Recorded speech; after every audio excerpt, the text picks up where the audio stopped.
Hello, this is Brighter Futures, the film series about how research improves policy and changes lives. It's my pleasure to welcome Ruth Lowry from the School of Sport, Rehabilitation and Exercise Sciences at the University of Essex. In this episode, we're talking about physical activity in groups and the mental health benefits. Ruth, your expertise is in psychology and in evaluating the impact of individual and group activities. Could you tell us a little bit about your research? Yeah, so my background is in psychology, as you say, and in behaviour change. So looking at what mechanisms we need to foster within the individual in order to get them to change their behaviour and make those changes not necessarily permanent, but more long-lasting rather than just initial curiosity, let's say, driven behaviours. And that's with a view to improvements for people's health and more than that in their lifestyle. Yes, so initially it's physical activity for physical health benefits, but there's much wider health benefits, so psychological. So we know that it comes under this guise of exercise as medicine. So we know that exercise and physical activity are very good for people's mental health, their general well-being, and then their social connections. So in this sense, you're talking about physical activity that's not under the broad rubric of sport. It's about physical activity in the whole range of other things that we might do in life that possibly could be things that people would find easier or at least different to adopt if those opportunities are there for them. Yes, so traditionally we tend to think of sport as sort of competitive sport situations, and then out from that you've got leisure activities such as going to the gym or jogging or running, and then outside of that you've got active living, so people who take the dog for a walk, who garden, who have their exercise through doing the housework. And it's really about giving people options so that they're not forced down the track of just thinking, right, I have to invest in gym membership and buy all of this equipment in order to be active, but that they can be active through things that they either do incidentally, such as housework, or things that they enjoy, such as gardening, dancing, or other activities. So through no fault of their own, quite often as we advance in the life course, we stop doing certain things that were, in a sense, kind of good for us. You've worked on a project called Men's Sheds, working across 4 countries of Europe, trying to find opportunities for older, particularly retired men, to re-engage in doing things, but also to create a new community that gives a kind of a sense of security for them. Tell us a little bit about the Men's Sheds project and how that works with this active living thing. Yes, so Men's Sheds was originally a concept developed in Australia, and it was developed for men who retired and who lost that sense of identity of no longer being an engineer or a banker or a bus driver or anything. They'd lost that sense of, if you like, identity and sometimes purpose. There's also a recognition that when people retire, they often have to downsize, and that downsizing perhaps happens at the time that they become a widow, but they may also have to then move to an area that they don't have those connections. And a lot of men form their relationships through their work. So you can imagine that at that point when they retire, they lose a lot of their sense of purpose and connection in the world.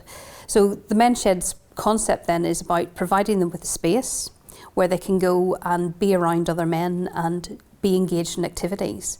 And by being engaged in activities, then those social connections happen almost by default. So they can go along, and quite often they're based around woodwork or metalwork, and they can either learn a new skill or take up a skill that they perhaps had to leave when they left school or in their younger years. So the men make objects for the community, such as bird boxes or benches. Some of the sheds that we've been evaluating have worked then with younger men, bringing them into the sheds and learning from older men. So some of them have been based around very large-scale art projects, such as building automatons for large festivals in Belgium. So there's the physical activity of doing something all day, the metalwork or the woodwork, as you've described. So it's being on your feet for hours. It's not particularly physically active if you're kind of doing a little bit of woodwork, but probably is if you're building a big automaton. But it's the what people have called these infinity games. you're never going to finish them. You've always got skills to learn, and you've got something you can impart to others and something you can learn from others. Is that the sort of social space that's created here? Yes, so it's very much around that notion of being engrossed in an activity and absorbed in it, and time doesn't seem to matter at that stage, and hours can pass by.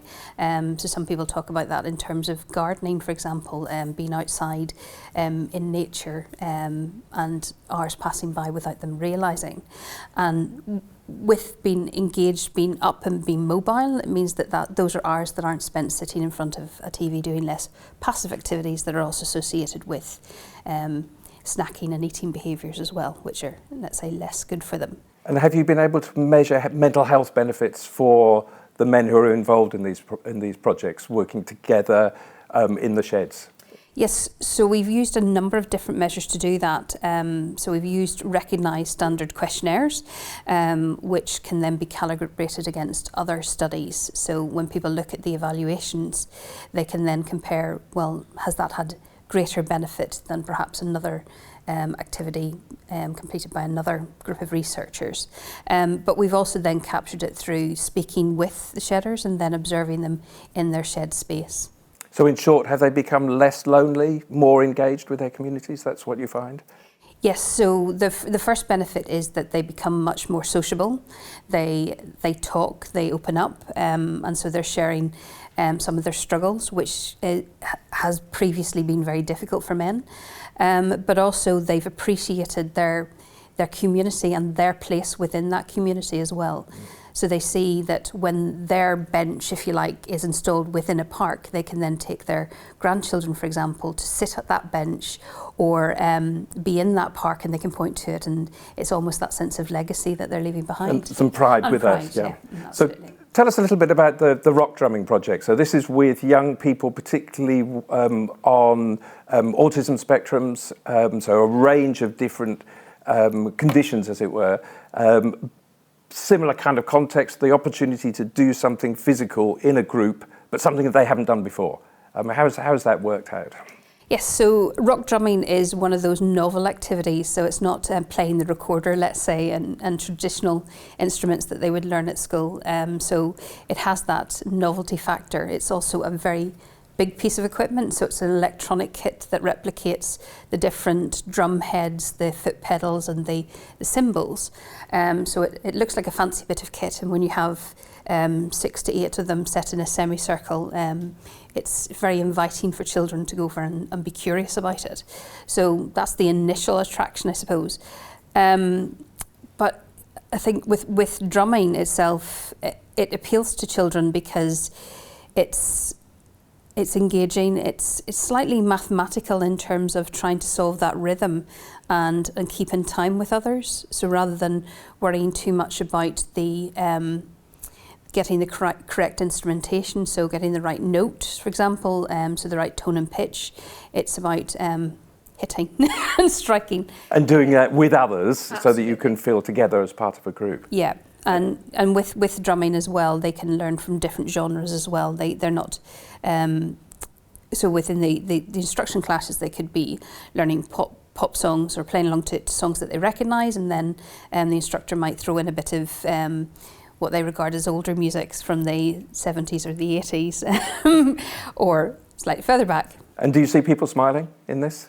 Oh, absolutely. Is it fun? Absolutely. I mean, I think that's the first thing that you notice when you go into the room is perhaps there's an initial concentration trying to get into it, but once they are into the main content of the session, they're smiling, they're laughing, they're engaging with each other and with the instructor. And then if there's teaching assistants alongside them, they're wanting to show what they can do to the teaching assistant. And I think that's the reinforcing element of it, is that it's a chance for them to succeed, whereas perhaps in other classroom subjects, they're constantly trying to keep up with everybody else. So if we were to open this back up into the policy implications of these sorts of activities that are active for the people involved in them, active in their lifestyle, but may not have fit in a formal way when people have talked about an active life, what would be a couple of key policy implications or recommendations that you would make on the back of this kind of work? Well, I think from the drumming study, what we've what we've been talking to teachers about then is the importance of music within the curriculum and not to lose it. So we've had a similar debate in the past with PE's importance in the curriculum in terms of the health benefits for children, and that recognition that when they leave formal education, they often have a dip in terms of their level of activity because they don't sustain it in the same way. And I think where we're trying to go and where the teachers want us to head is that idea of showing the benefits of music within the curriculum, and those wider transferable skills that they're learning. So that's what we're trying to accumulate the evidence for, is in order to help them push policy forward. Exactly, and to help investment decisions as well, to put it into a broadening of the experiences of those individuals. Absolutely. So where head teachers have discretionary power to use their budget, that some of that can be channeled in the direction of music and music therapy. Mm-hmm. Well, Ruth Lowry, thanks very much indeed. Thank You've been watching a Brighter Futures film short. For more conversations on how ideas improve lives, pop along to our sister podcast, Louder Than Words.